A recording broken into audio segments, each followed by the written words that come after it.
एक बार की बात है, एक जंगल में एक बंदर और एक मगरमच्छ रहते थे। बंदर एक पेड़ पर रहता था और मगरमच्छ नदी में। एक दिन मगरमच्छ ने सोचा कि वह बंदर के साथ दोस्ती कर ले।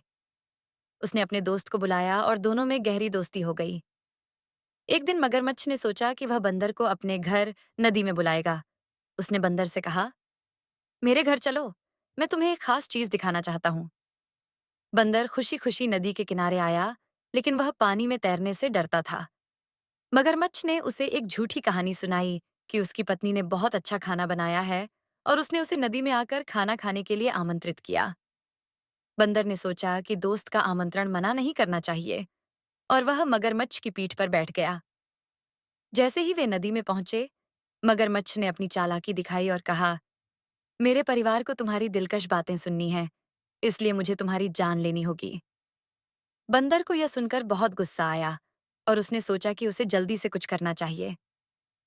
बंदर ने कहा, ठीक है, लेकिन पहले मुझे पेड़ पर वापस जाने दो।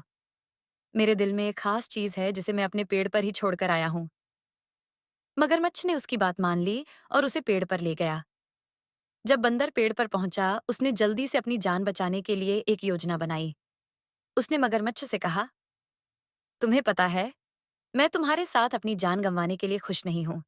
चलो, अब मैं तुम्हें एक नई योजना बताता हूँ। बंदर ने एक पत्थर की ओर इशारा किया और कहा कि वह उसे देखकर तैरने में अच्छा लगेगा। मगरमच्छ ने जैसे ही पत्थर की ओर देखा, बंदर ने पेड़ से छलांग लगाई और सुरक्षित रूप से पेड़ पर चढ़ गया। उसके बाद से बंदर ने मगरमच्छ से दोस्ती करना बंद कर दिया और हमेशा सावधान रहने लगा।